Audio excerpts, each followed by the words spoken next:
Hello काये रानी का हाल चाल बा हो? हाल चाल तो ठीक है बा, लेकिन हर सावन लग गईल बा। अच्छा साल का सबसे बढ़िया महीना सावन होला। सावन में आप घरे चले आए हैं। अच्छा वो काहे हो? देखी साल भर तो बहुत कमैला। सुना सुनावा। साल भर कमैला खूब सहारिया, साल भर कमैला खूब सहारिया, सावनवा में आई जइहा बलमो।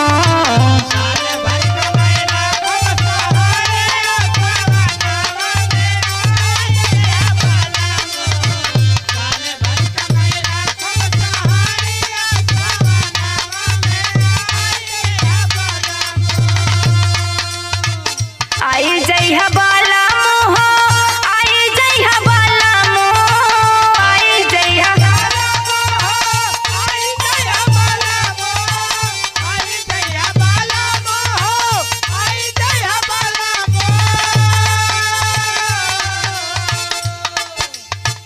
साल भर कमैला खूब सहारिया, सावनवा में आई जइहा बलमो।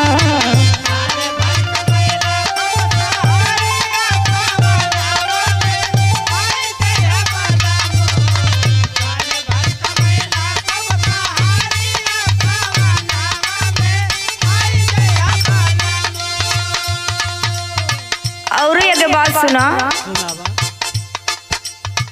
गाभिन बा भैंसिया सावन में भी आई,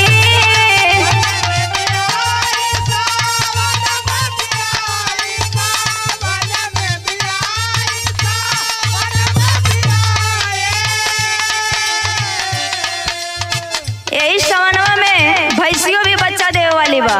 तो बड़ी खुशी के बात बा हो। इतने ना, अच्छा दूध दही माखन के ढीग लग जाई,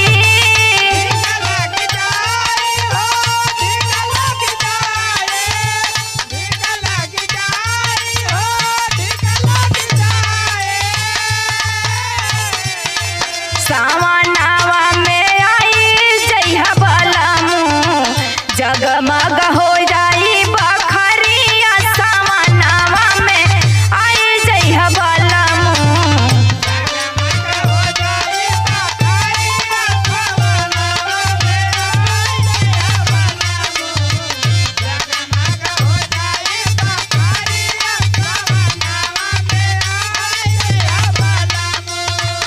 ए जी, का हो? जब आवल जाए ना अच्छा तो बबुआ खातिर कपड़ा भी लेके आवल जाए। अच्छा रिंकू के जींस टी शर्ट रिया खातिर टॉप हो,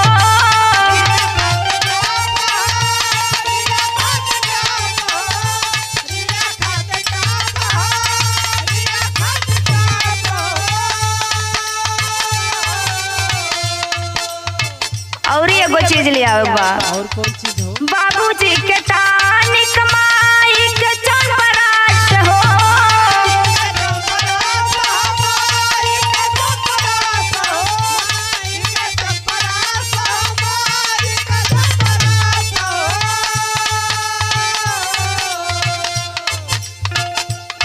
सावनवा में आई जइहा बलमो, हमरा खातिर धानी रंग चुनरिया, सावनवा में आई जइहा बलमो।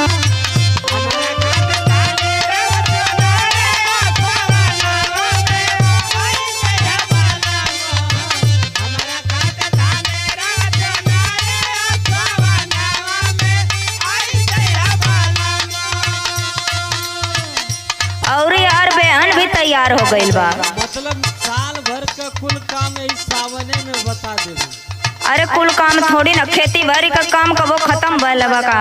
हमके लगो था कि साल भर का कुल लोड के रखले बाड़ू। नहीं नहीं, ऐसन बात ना बा। आप आवल जाए तो संगमे रोपनी करल जाए। अच्छा अच्छा बेहन तैयार खूबा बरसल पनिया,